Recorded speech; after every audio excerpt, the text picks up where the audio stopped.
Maya Anderson transfers to Riverview High, only to face the subtle but relentless prejudice of her English teacher, Mrs. Thompson.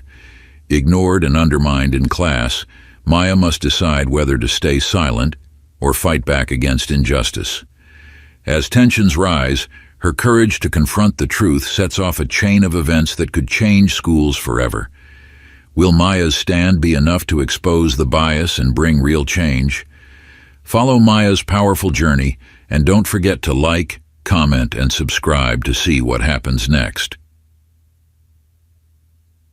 The late August sun hung in the sky like a stubborn memory of summer as Maya Anderson stood outside the front gates of Riverview High. Her hands gripped the straps of her backpack tightly, fingers fidgeting nervously as she took in the sight before her.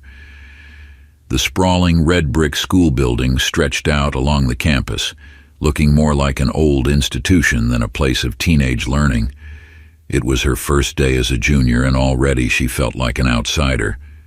Moving schools was never easy, but moving halfway through high school, that felt almost impossible. Maya had left behind the familiar comfort of her old school after her father, David Anderson, had taken a new job in Riverview, a town known for its affluent community and highly competitive schools. Riverview High was one of the best schools in the district, and Maya's father had been overjoyed when she got accepted into its rigorous honors program. She had been excited too at first, but now, standing in front of the imposing building with students milling about around her, all in cliques and groups, talking and laughing as if they'd known each other forever, Maya felt her excitement drain away, replaced by the gnawing sensation of being somewhere she didn't belong. She checked her schedule for the third time, her eyes scanning the list of classes. First period, English, room 204. That would be her first test, her first chance to see if she could fit into this new school's academic environment. English was her favorite subject.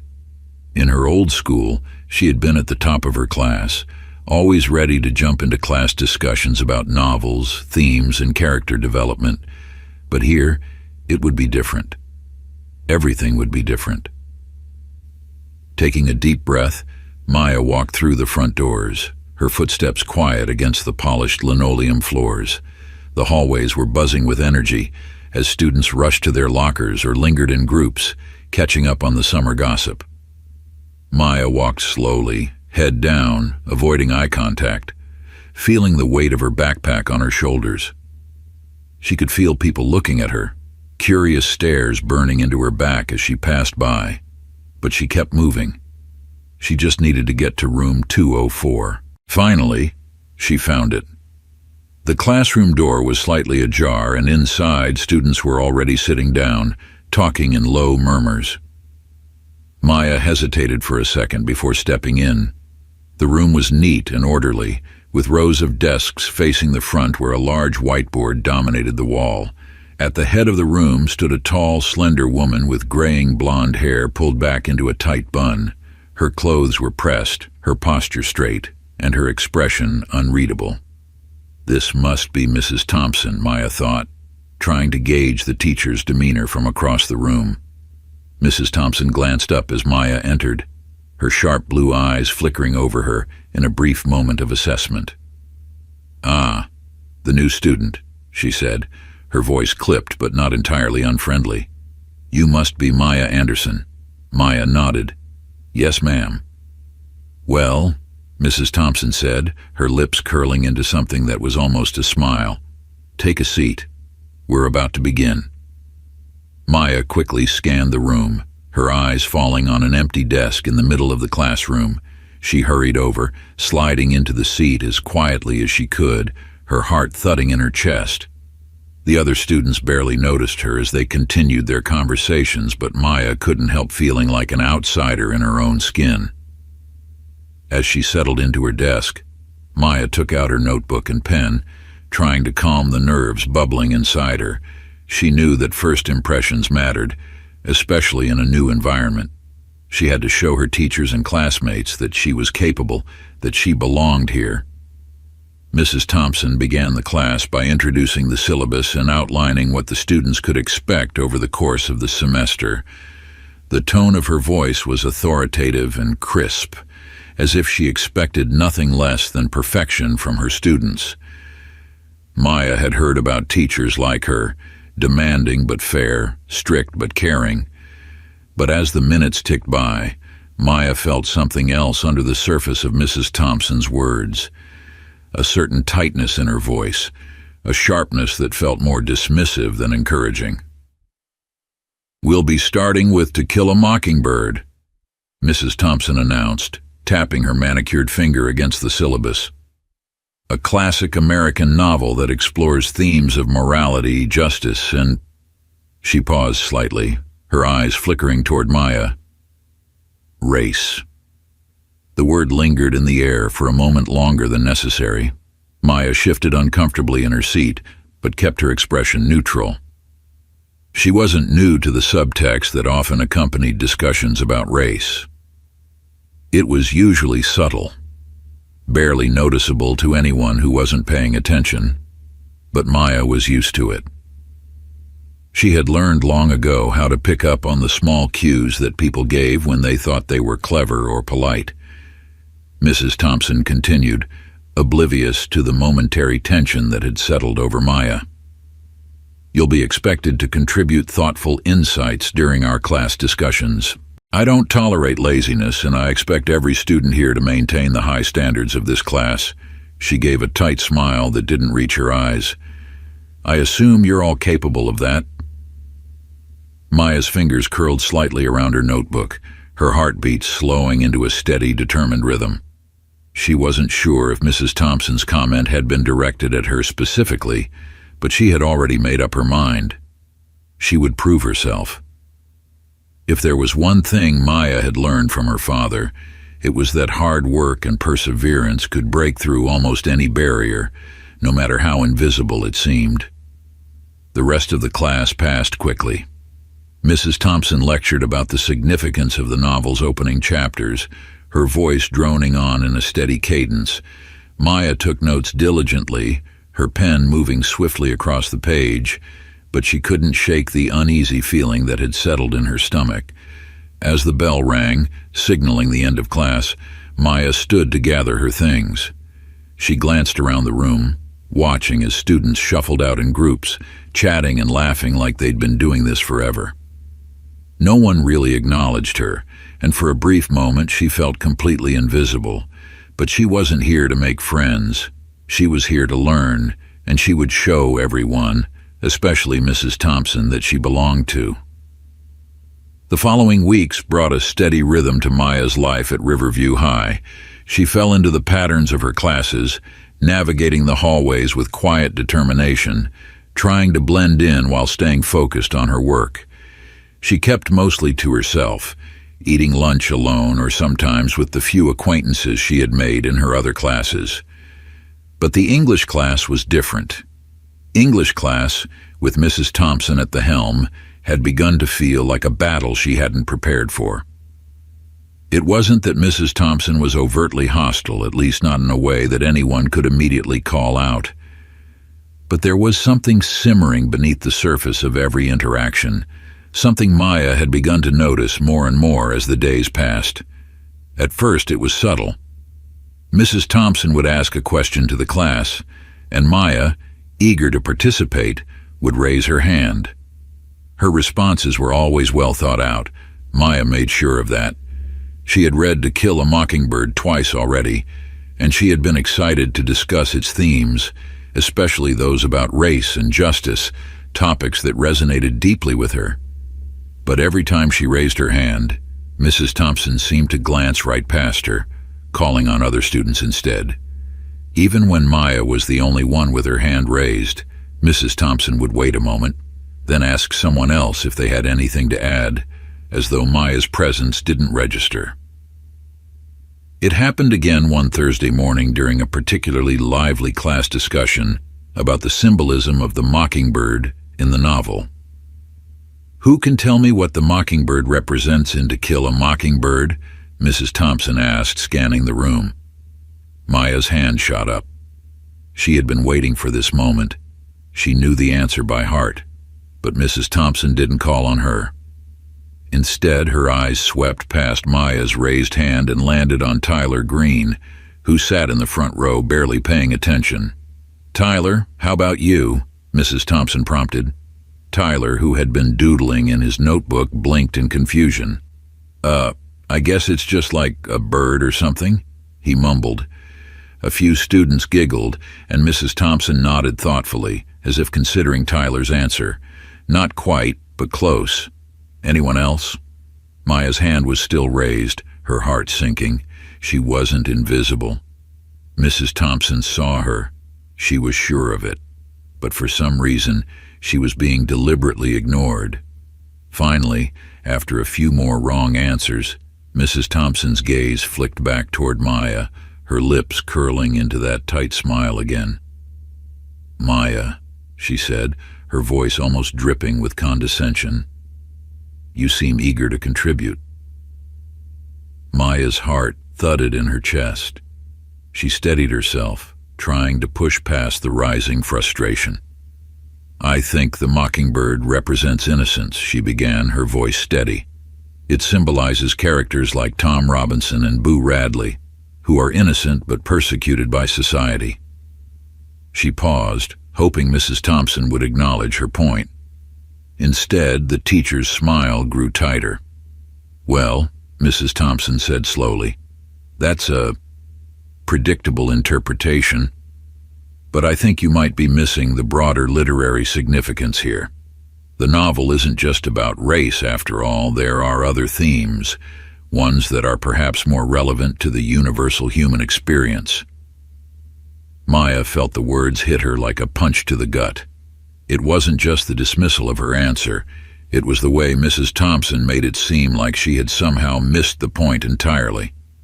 Maya had been careful with her analysis, had worked hard to ensure she was drawing from the text itself, but it didn't seem to matter. Mrs. Thompson moved on without waiting for a response, and Maya sank lower into her chair, her mind buzzing with frustration. She had been right. Why couldn't Mrs. Thompson see that? Why was she so determined to undermine her? That evening, Maya sat at the kitchen table, her English book open in front of her, but she couldn't concentrate. Her father was in the next room, talking on the phone, his deep voice muffled through the walls. She stared down at the pages of the novel, her mind replaying the moment in class over and over again. "Maya, dinner's ready," her father called, interrupting her thoughts. She closed her book with a sigh and joined him at the table, but the frustration gnawed at her, making it hard to focus on the meal in front of her. "Everything okay?" her father asked, glancing up at her. Maya hesitated. She didn't want to complain. Her father had been so proud when she got into Riverview's honors program. He had been telling everyone about how well she was doing. She didn't want to disappoint him, didn't want him to think she was struggling. "Yeah, everything's fine," she said, forcing a smile. "Just a lot of work." David nodded, smiling warmly. "That's my girl. I know you'll knock it out of the park." Maya smiled back, but inside she felt the weight of Mrs. Thompson's words pressing down on her. As the weeks dragged on, the tension between Maya and Mrs. Thompson deepened. The subtle slights became more frequent, more cutting, until it was impossible to ignore. Maya tried to keep her head down, to focus on her work, but no matter what she did, Mrs. Thompson always seemed to find something wrong. In the middle of October, Mrs. Thompson assigned the class their first major group project, an analysis of To Kill a Mockingbird focusing on its themes. It was a daunting task, but Maya felt ready for it. She had been quietly preparing, studying the novel in depth, and she was eager to show her understanding of the text. But Mrs. Thompson had other plans. "I'll be assigning the groups," Mrs. Thompson announced one afternoon, her eyes scanning the room. "We wouldn't want anyone to feel out of place." Maya felt a chill run down her spine on the way Mrs. Thompson emphasized out of place. She knew what was coming. When Mrs. Thompson called out the names, Maya was paired with Tyler Green and Jessica Carter, two students who, to put it kindly, didn't share Maya's enthusiasm for the project. Tyler had spent most of the class either doodling or half asleep, and Jessica was more interested in gossiping with her friends than contributing anything meaningful. Maya bit the inside of her cheek, trying to stay calm. She knew Mrs. Thompson had done this on purpose, had put her with students who would do little to no work, leaving her to carry the burden of the project alone. It wasn't fair, but complaining wouldn't do any good. After class, Maya approached Tyler and Jessica, determined to make the best of the situation. "So I was thinking we could meet after school to work on the project," Maya suggested, her voice calm and steady. Tyler shrugged. "Yeah, sure, whatever." Jessica barely looked up from her phone. "I'm busy this week, but I'll figure something out." Maya felt her frustration rising again, but she swallowed it down. She couldn't afford to let her emotions get the best of her. If she had to do the project by herself, so be it. She wasn't going to let Mrs. Thompson win. Over the next week, Maya worked tirelessly on the project, researching and analyzing the novel in every spare moment she had. She put together a detailed presentation, complete with visual aids and textual evidence, knowing that she would be the one presenting most of it. Tyler and Jessica barely showed up for the few meetings she scheduled, and when they did, their contributions were minimal at best. The day of the presentation arrived, and Maya stood in front of the class, her project board propped up behind her. She had spent hours perfecting every detail, making sure her analysis was clear, concise, and well supported. She was ready. But as soon as she began, Mrs. Thompson's gaze locked onto her with an intensity that made Maya's skin crawl. Maya launched into her presentation, discussing the themes of racial injustice and moral courage in To Kill a Mockingbird. She had structured her argument carefully, drawing parallels between the novel's portrayal of systemic racism and its relevance in modern society. She felt confident, her voice steady as she spoke. Then, Mrs. Thompson interrupted. "Excuse me, Maya," she said, her tone dripping with false sweetness. "Don't you think you're overemphasizing the racial aspect of the novel? It's important, of course, but you seem to be fixated on it." A ripple of unease passed through the classroom. Maya's heart raced, but she kept her composure. "I believe the racial themes are central to the novel's message," Maya replied, her voice steady. Harper Lee herself said that. Yes, we're all familiar with what Harper Lee said," Mrs. Thompson cut in, waving her hand dismissively. "But I think you're missing the broader point. To Kill a Mockingbird is about universal human experiences, not just race." Maya's chest tightened. She could feel the eyes of her classmates on her, some curious, others uncomfortable. Jessica and Tyler exchanged amused glances, clearly enjoying the spectacle. But Maya refused to back down. "I understand that," Maya said, her voice quieter now but still firm. "But I think it's important to acknowledge the racial injustice in the book and how it reflects." "That's enough," Mrs. Thompson snapped, her smile gone now, replaced by a cold, sharp look. "Let's move on." Maya stood there for a moment, frozen in place. She had done everything right. She had prepared, she had researched, and she had spoken with confidence. But none of it mattered. Mrs. Thompson had already decided that Maya's perspective wasn't valid. Slowly, Maya gathered her things and returned to her seat. Her mind raced, her thoughts swirling in frustration and humiliation. Around her, the other students whispered and murmured, but Maya couldn't hear them. All she could hear was the echo of Mrs. Thompson's words, cutting her down like she was nothing. Maya walked out of Mrs. Thompson's English class, feeling a knot of frustration tightening in her chest. The humiliation from the presentation still stung, but what bothered her even more was the sense of injustice, as though no matter how hard she tried, her voice would never truly be heard. She had come to Riverview High with high hopes, ready to prove herself in this elite academic environment, but now she felt like she was constantly battling invisible barriers. She headed to her locker, trying to shake off the weight of Mrs. Thompson's dismissive words. The halls buzzed with the usual energy of students rushing between classes, their voices a mix of excitement and indifference. Maya spotted Rachel Johnson, her best friend from her old school, who had moved to Riverview last year.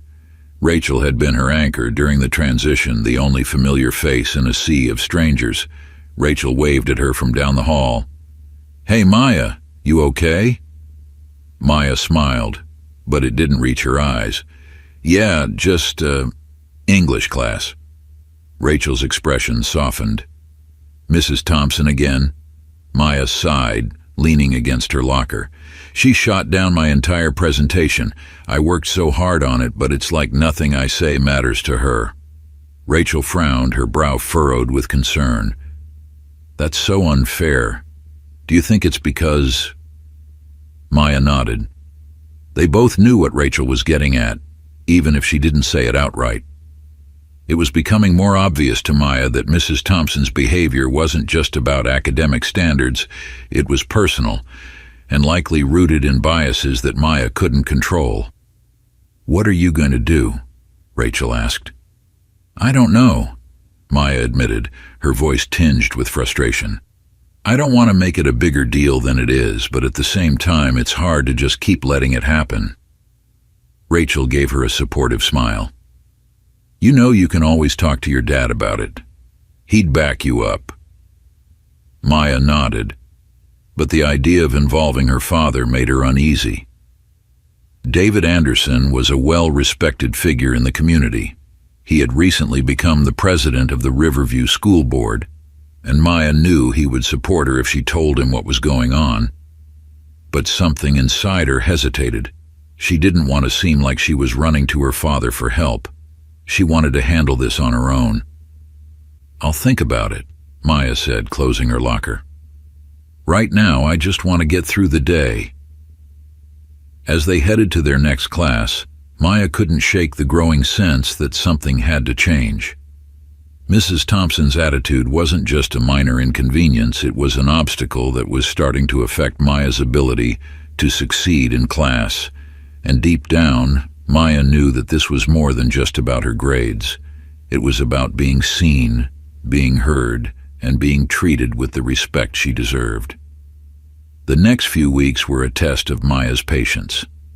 Mrs. Thompson's subtle attacks on her work continued, each one chipping away at Maya's confidence. Whenever she tried to contribute to class discussions, Mrs. Thompson either ignored her or interrupted with condescending comments about missing the bigger picture or focusing too much on race. Maya had learned to brace herself whenever she spoke up, expecting the criticism that would inevitably follow. But Maya wasn't the only one who had noticed. Some of the other students had begun to pick up on the tension between Mrs. Thompson and Maya. Sarah Mitchell, a quiet girl who sat in the front row, would occasionally glance over at Maya during class, her expression sympathetic. Even Jason Richards, one of the more popular boys in class, seemed to be paying more attention to the way Mrs. Thompson treated Maya. At first, no one said anything. The unspoken rules of the classroom dictated that you didn't question the teacher, especially not someone as well regarded as Mrs. Thompson. But as the weeks went on, the weight of the situation became harder to ignore. One afternoon, during a discussion about To Kill a Mockingbird, Mrs. Thompson asked the class to analyze Atticus Finch's closing argument in the trial of Tom Robinson. Maya raised her hand, her heart pounding in her chest. She knew she had a strong point to make about the parallels between Atticus's defense and the modern-day struggles for racial justice, but she also knew that Mrs. Thompson wouldn't be thrilled about it. Sure enough, when Mrs. Thompson finally called on her, her voice was laced with thinly veiled skepticism. "Maya, do you have something to add?" Mrs. Thompson asked, her smile tight. "Yes," Maya said, steadying her voice. "I think Atticus's argument goes beyond just the specifics of the trial. He's calling out the entire system of racial injustice in Maycomb, and I think that's still relevant today. We're still dealing with the same issues, systemic racism and prejudice, just like Tom Robinson did. A ripple of unease passed through the classroom.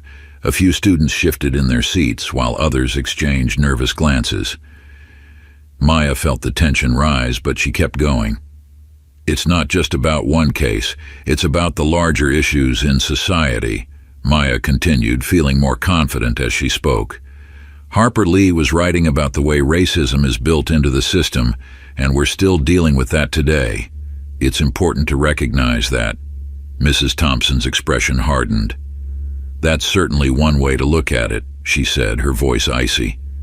But I think you're overextending the text.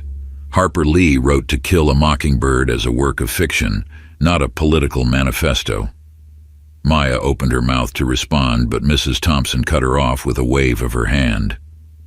We should be careful not to impose modern political agendas onto classic literature.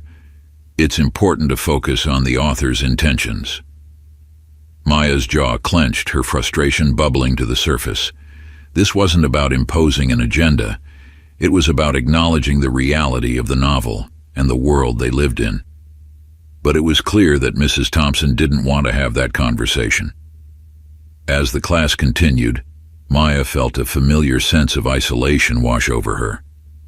But this time, something was different.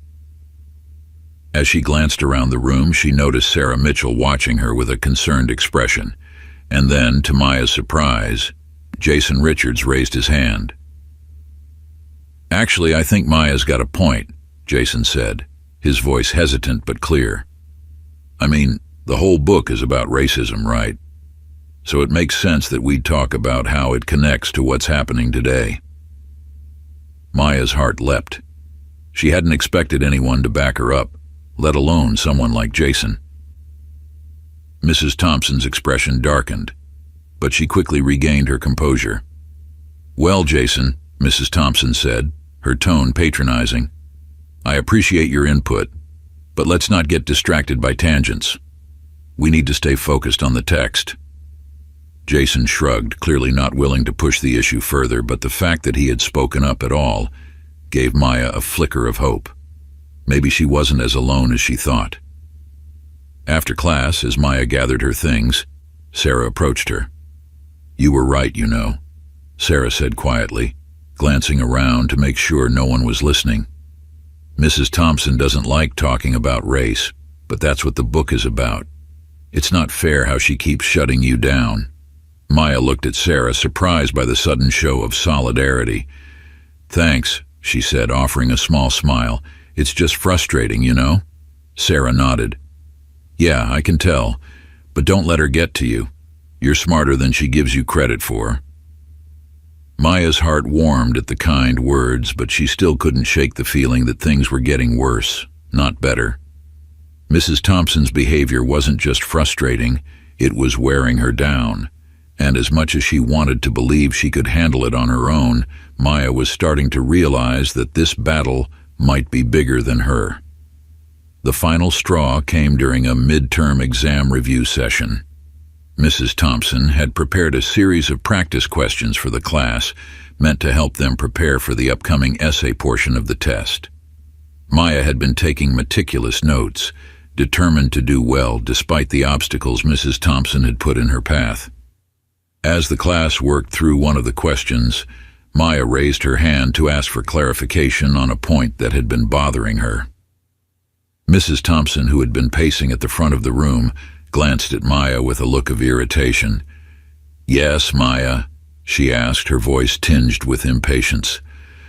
I just wanted to ask about the way we're supposed to approach the essay, Maya began. Are we allowed to focus on specific themes, or do you want us to cover all the major points from the book?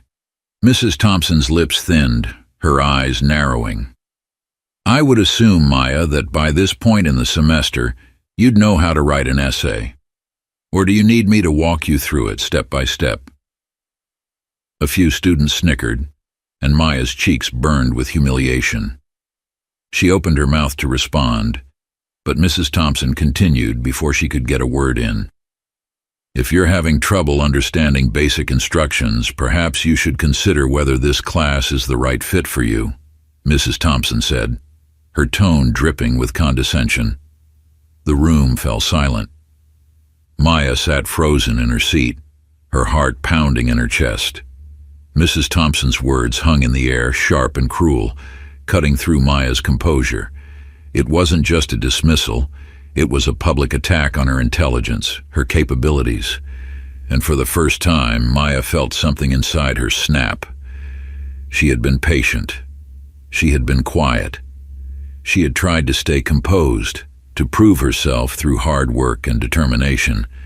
But now, sitting in front of her classmates with Mrs. Thompson's words ringing in her ears, Maya realized that no amount of effort would ever be enough. Mrs. Thompson had already decided who Maya was, and nothing Maya did would change that. Maya's hands clenched into fists under her desk, her body trembling with anger and frustration. She could feel the eyes of her classmates on her, watching, waiting to see what she would do. But Maya didn't respond. She couldn't. Her throat felt tight, her voice trapped behind the wall of emotions building inside her. Instead, she gathered her things, her movements stiff and jerky, and left the classroom without a word. In this section, the tension between Maya and Mrs. Thompson intensifies, leading to small moments of resistance and solidarity from Maya's classmates, particularly Sarah and Jason. However, Mrs. Thompson's behavior continues to escalate, culminating in a public humiliation that leaves Maya feeling deeply alienated and frustrated. The climax of this part signals a shift in Maya's internal struggle as she realizes that she can no longer fight this battle alone, leading to the inevitable confrontation that will follow in the next part of the story. Maya sat in her bedroom that evening, staring blankly at her open notebook, the lines on the page blurred by the storm of thoughts swirling in her mind.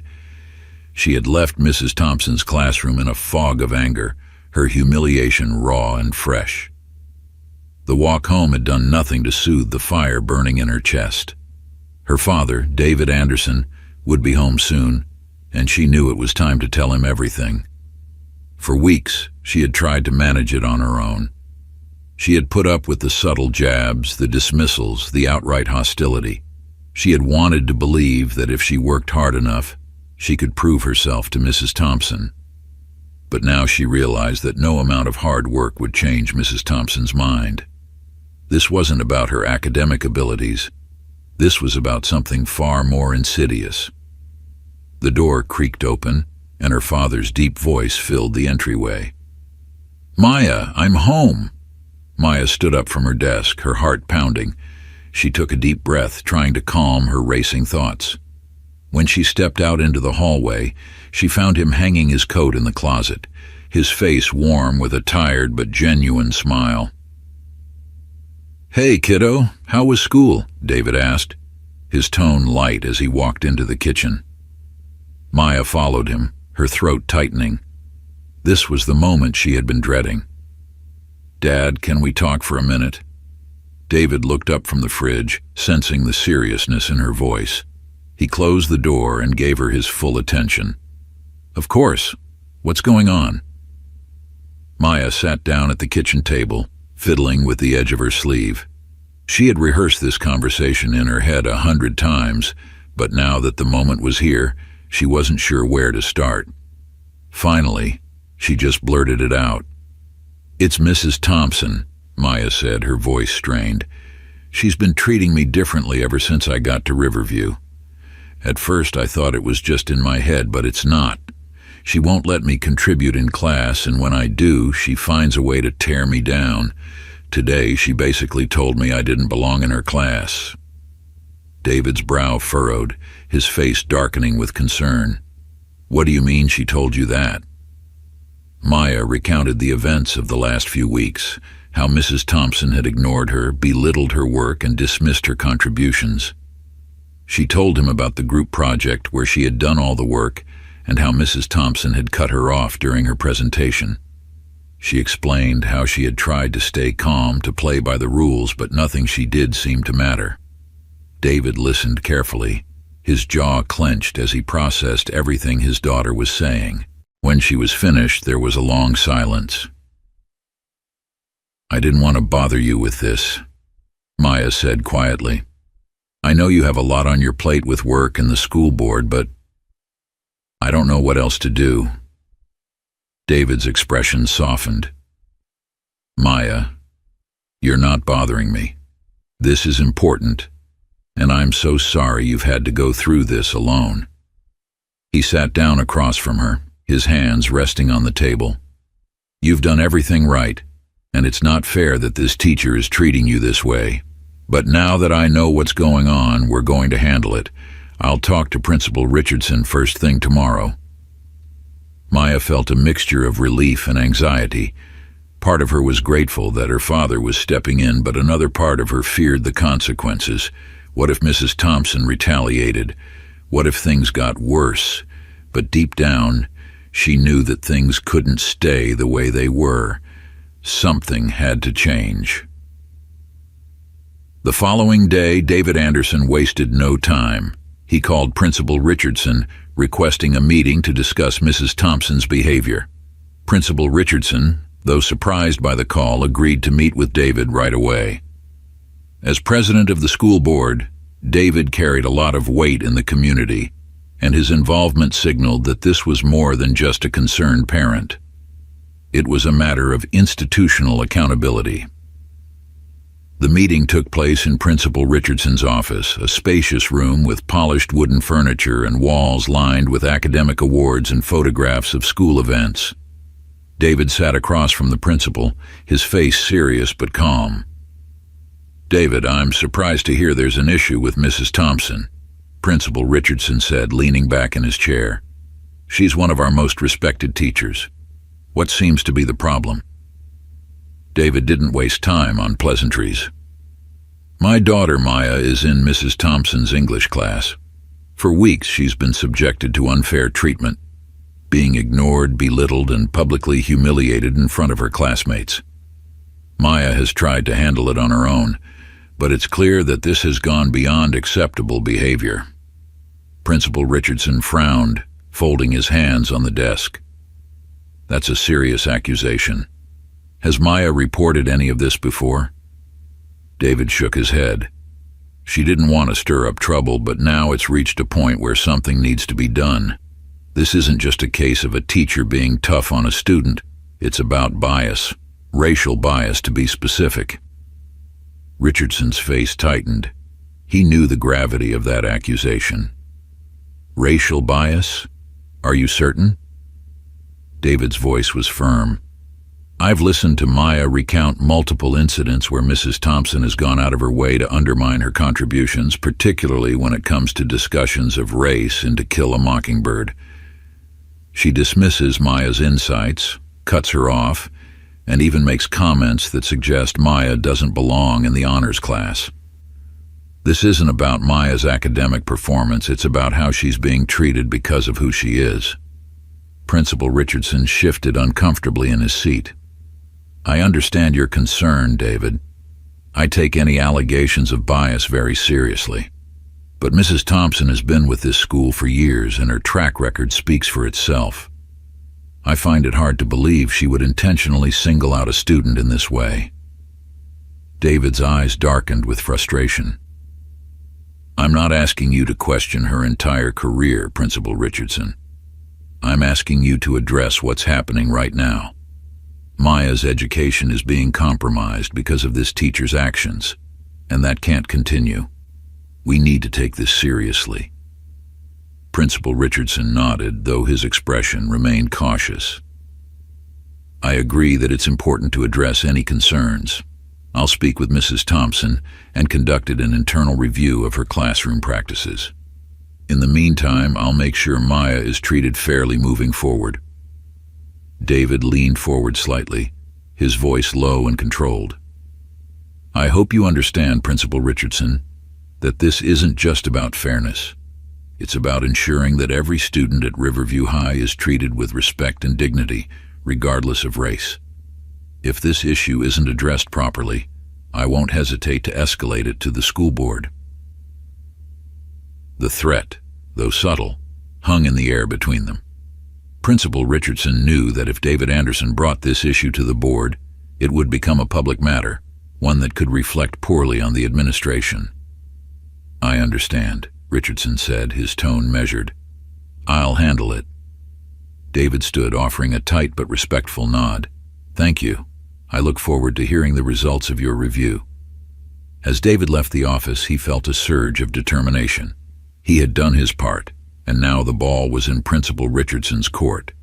But as he walked down the hallway, passing students and teachers, he couldn't shake the feeling that this was only the beginning. Word spread quickly through Riverview High that something was happening between Maya Anderson and Mrs. Thompson. The students noticed the sudden shift in atmosphere when Principal Richardson visited Mrs. Thompson's classroom later that day, quietly observing the lesson from the back of the room. There was a tension in the air, and though no one knew the details, everyone sensed that something important was brewing. Maya, for her part, did her best to focus on her work and stay out of the spotlight. But it wasn't easy.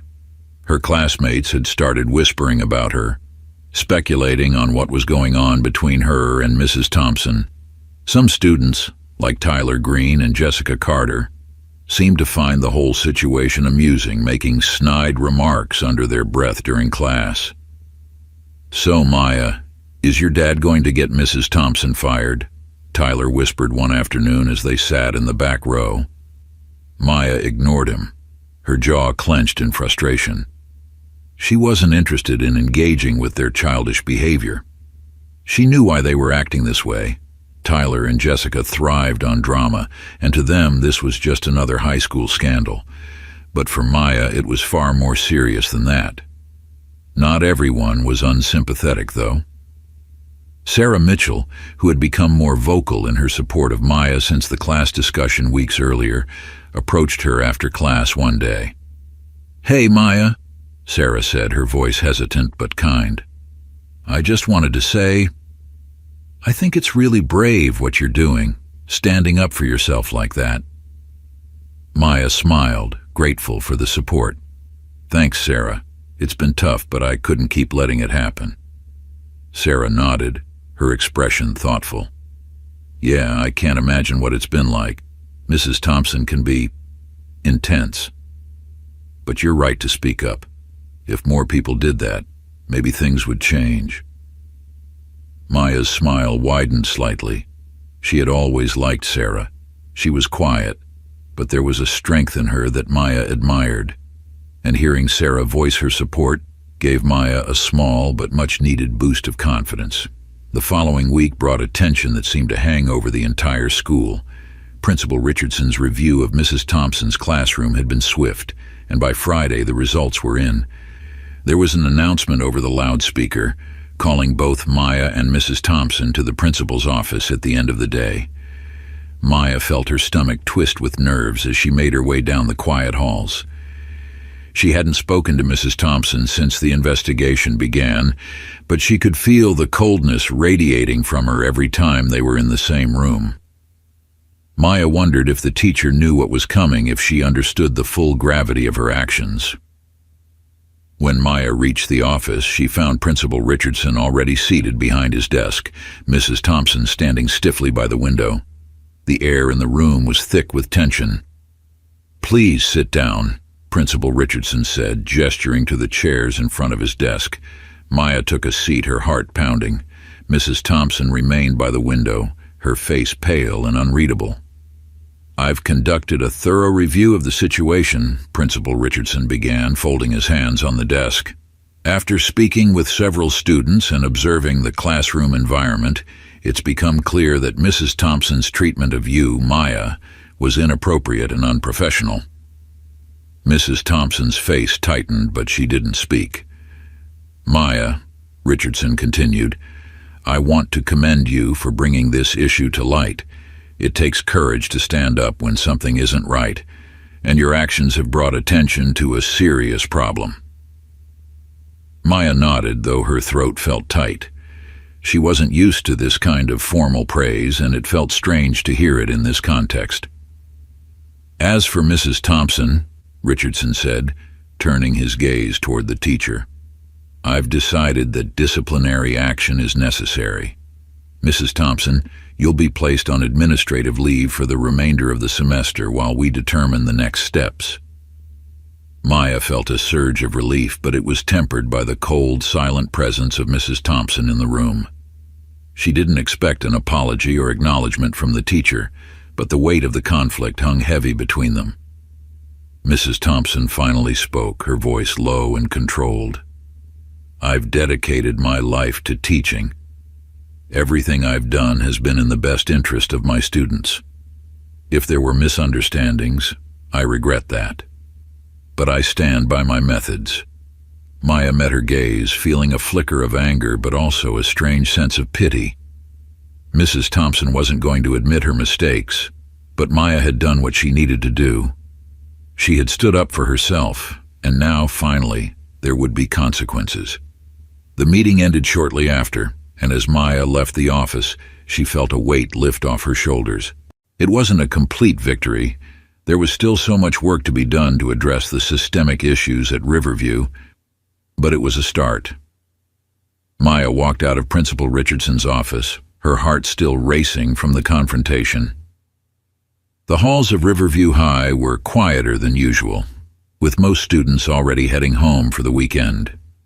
She breathed in the cool afternoon air as she stepped outside, letting it wash over her. A sense of relief mixed with lingering tension. As Maya reached the school gate, her phone buzzed in her pocket. It was a text from Rachel. "Heard about Mrs. T. Are you okay? Proud of you." Maya smiled softly at the screen. Rachel had been her rock through all of this, and now, with Mrs. Thompson officially facing consequences, it felt like the clouds were finally breaking. But it wasn't just about her. It was about what this meant for other students, those who would come after her and face similar challenges. Maybe, just maybe, her actions had started a ripple effect. At home that evening, Maya sat with her father over dinner. David Anderson, always a figure of strength and stability in her life, had been nothing but supportive through this ordeal. He had told her that change wasn't always swift, but it was necessary, and standing up for herself was the first step toward something bigger. "You know, Maya," David said, setting down his fork, "I'm proud of the way you've handled all of this. You didn't just react, you thought things through. You've shown more strength than most adults I know." Maya smiled, but it was a small one. "I still can't believe she never really admitted what she did was wrong." David gave her a steady look. "People like Mrs. Thompson don't always see their actions for what they are. They see themselves as the gatekeepers of order, and they think their way is the right way. That doesn't excuse it, though. What matters is that the school acknowledged it, and now there are consequences." Maya nodded. "It just feels like this is only part of the problem." Her father leaned back in his chair. "You're right, there's a bigger picture, and the truth is, it's not just about one teacher. It's about the system. The way certain behaviors and biases go unnoticed until someone is brave enough to call them out. What you did, speaking up, was the first step. Now the real work begins." Maya reflected on that. As hard as the last few months had been, she had sparked something, a movement that was already shifting the attitudes of her peers. The thought of other students who might have faced similar challenges before her or who would have faced them after her weighed heavily on her mind. Maybe her fight with Mrs. Thompson wasn't just about their personal conflict. Maybe it was about creating a safer, more inclusive environment for everyone. In the weeks following Mrs. Thompson's leave, Riverview High felt different. The administration introduced new guidelines for teachers that included mandatory diversity training and an updated curriculum focused on inclusivity. David Anderson, in his role on the school board, had been instrumental in pushing these initiatives forward, and Maya knew her experience had played a role in these changes. The whispers in the hallways gradually faded, and Maya felt less like the center of attention.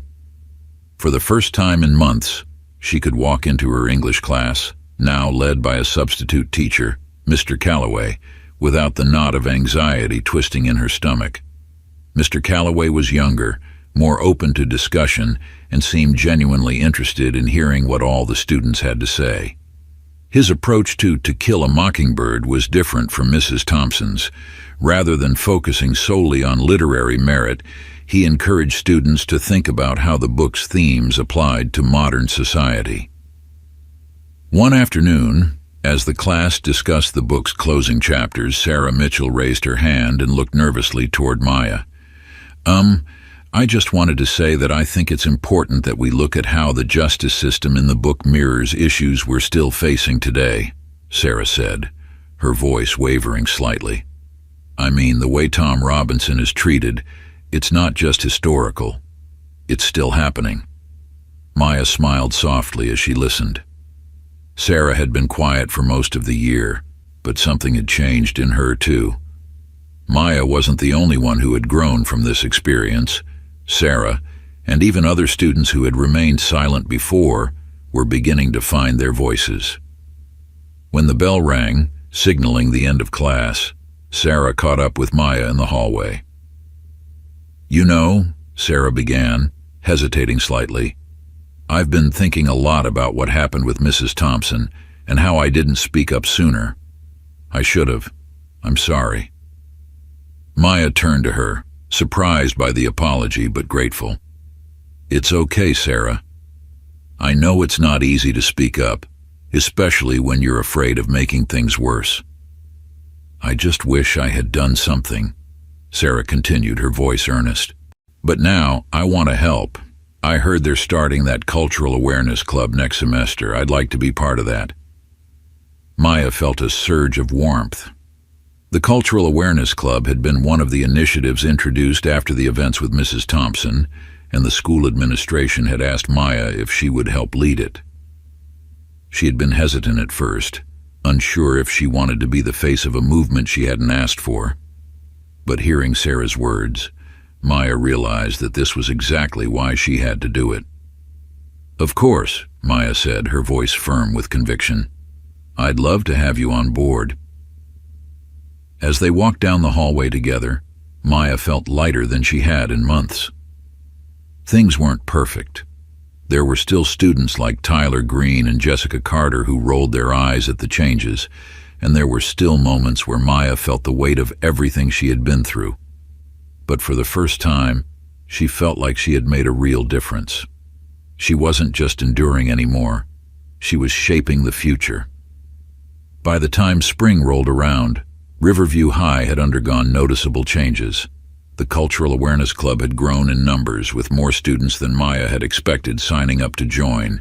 They held discussions on topics ranging from the representation of minority voices in literature to the history of systemic racism in education. The conversations weren't always easy, but they were necessary. One afternoon, the club organized an event where they invited guest speakers from the community to talk about their experiences with prejudice and the importance of inclusivity in schools. Maya sat at the front, watching as her peers engaged in discussions that, just a few months earlier, would have seemed impossible. After the event, Principal Richardson approached Maya. His expression was warmer than it had been during their earlier meetings, and there was a look of genuine respect in his eyes.